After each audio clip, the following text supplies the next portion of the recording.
عبرت انگیز واقعہ لکھا ہوا ہے، بہت عبرت انگیز۔ فرماتے ہیں کہ ایک مرتبہ ایک تابعی وہ ہوتا ہے جس نے صحابی کی زیارت کی ہو، ان کی زیارت کے لیے کچھ بندے اکٹھے ہو کر گئے کہ ہم ان سے سرکار کے ارشادات سنیں گے، حدیثیں سنیں گے۔ کہنے لگے جیسے ہم وہاں پہنچے تو وہ کہنے لگے یار ہمارے پڑوس میں ایک بندہ فوت ہو گیا ہے، تو پہلے ہم وہاں افسوس کر آتے ہیں، پھر آ کر بیٹھ کے بات کرتے ہیں۔ انہوں نے کہا ٹھیک ہے جی، ہم بھی ساتھ چلتے ہیں۔ کہنے لگے ہم جب گئے تو وہ مرنے والے کا جو بھائی تھا وہ بڑا زار و قطار رو رہا تھا، بڑا زار و قطار رو رہا تھا۔ تو ہم یہی کہتے ہیں بھائی صبر کر، اللہ دا حکم، اللہ دی رضا۔ لیکن کہنے لگے جیسے جیسے ہم اس کو تسلی دیتے وہ اور زیادہ روتا رہتا، اور زیادہ روتا۔ کہنے لگے ہم بڑے پریشان ہو گئے۔ ہم نے پوچھا کہ بھائی آخر ہر ایک نے ہی مرنا ہے، تو اتنا پریشان کیوں ہو رہا ہے، تو اتنا کیوں رو رہا ہے؟ کہنے لگا میرے بھائی کو قبر میں عذاب ہو رہا ہے، میں کیسے سکون سے بیٹھ جاؤں؟ کہنے لگے بھائی قبر کے احوال تو اللہ کے نیک بندے جانتے ہیں، رب جانے، اس کا رسول جانے، تو کیسے رو رہا ہے؟ تمہیں کیسے پتا اس کو عذاب ہو رہا ہے؟ کہنے لگا میں اپنے بھائی کی قبر پر گیا تو مجھے اندر سے چیخوں کی آواز آئی۔ دعا کرو اللہ تعالی ہم سب کو عذاب قبر سے محفوظ رکھے۔ کہنے لگے چیخوں کی آواز اتنی آئی کہ مجھ سے برداشت نہ ہو سکا، تو میں نے قبر کھود کے تو چاہا کہ میں دیکھوں مسئلہ کیا ہے۔ کہنے لگا میں نے جب قبر کھودی تو دیکھا کہ میرے بھائی کے گلے میں ایک آگ کا توق پڑا ہوا ہے، اور جس کی وجہ سے وہ چیخ رہا ہے، چلا رہا ہے، اور وہ چاہتا ہے وہ توق اس کے گلے سے نکل جائے، نکلتا نہیں۔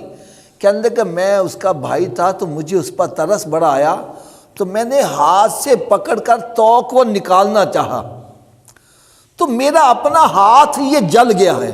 کہنے لگا یہ دیکھو میرا جلا ہوا ہاتھ، اس کی نشانی ہے، اور مجھے سکون نہیں ہو رہا، میں کیسے خاموشی سے بیٹھوں؟ تو کہنے لگے ہم نے پوچھا کہ بھائی تیرا بھائی کرتا کیا تھا جس کی وجہ سے اس کے گلے میں یہ توق پڑ گیا؟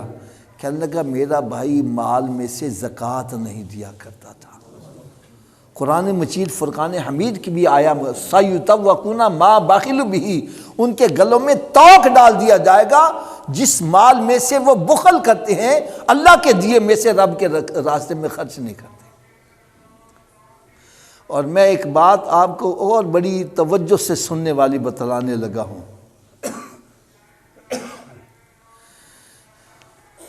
میں وہ بتلانے سے پہلے ایک مثال دے دوں۔ ایک بندہ کروڑ پتی ہے، کیا ہے؟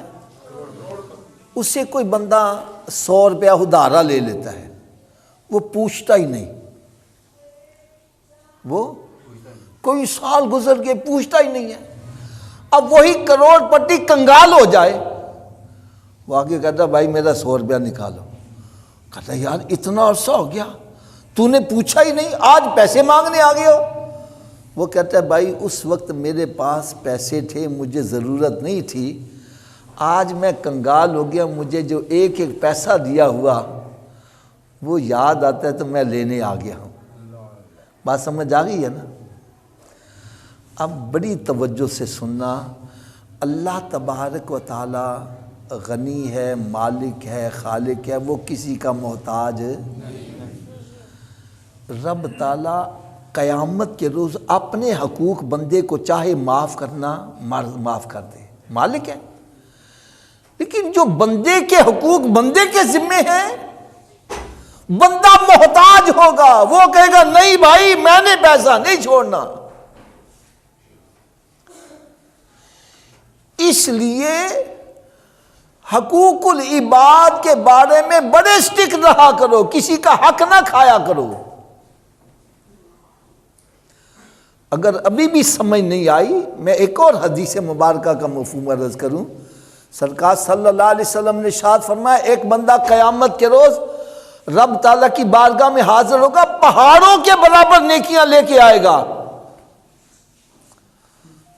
اور جب وہ جنت کی طرف جانے لگے گا تو بیوی پکڑ لے گی، میرا حق مہر دے۔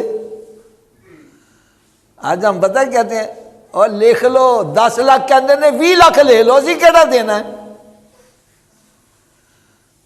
یہ قرض ہے، دنیا میں نہیں دو گے، قیامت کے روز بیوی پکڑ لے گی۔ اس وقت پیسے ہوں گے، اس وقت نیکیوں کا سکہ چل گا، نیکیاں آگے جائے گا، بندہ پکڑ لے گا، میری زمین پر قبضہ، میرا حق نکال، اس کو دے دے گا، یہاں تک کہ ساری نیکیاں وہ بانٹ دے گا، اور پھر ابھی حقدار اور باقی ہوں گے تو لوگوں کے گناہ اٹھا کر اس کے ذمہ ڈالے جائیں گے، اور یہ جنت میں جانے والا جہنم میں چلا جائے گا۔ حقوق العباد کے بارے میں بڑے اسٹرکٹ رہو یار۔ آپ کو میں ایک واقعہ سناتا ہوں، اللہ کرے ہمارے دلوں پہ چوٹ لگ جائے۔ آپ نے دیکھا ہوگا کہ ہم بینک میں جاتے ہیں نا تو کہتے ہیں یار ذرا پینسل تے دیں، ہم پینسل لے کے نا تو پھر جیب میں غلطی سے اپنی جیب میں لگا لیتے ہیں، ایسا کئی مرتبہ ہو جاتا ہے۔ ایک بزرگ وہ یوں سمجھو کراچی گئے تو کسی سے پینسل مانگی تو غلطی سے پینسل آپ ساتھ آ گئی، بعد میں پتہ لو پینسل آ گئی، کراچی واپس پینسل کرنے کے لیے گئے۔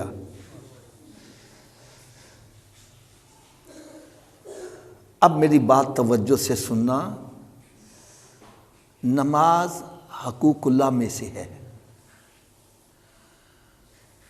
اور یہ جو زکوٰۃ ہے یہ حقوق اللہ میں سے بھی ہے اور حقوق العباد میں سے بھی ہے۔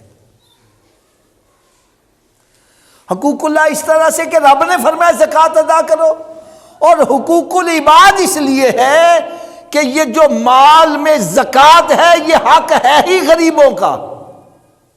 کس کا حق ہے؟ اور اگر میں نہیں دیتا وہ میں غریبوں کا حق کھا رہا ہوں، مسکینوں کا حق کھا رہا ہوں، یتیموں کا حق کھا رہا ہوں۔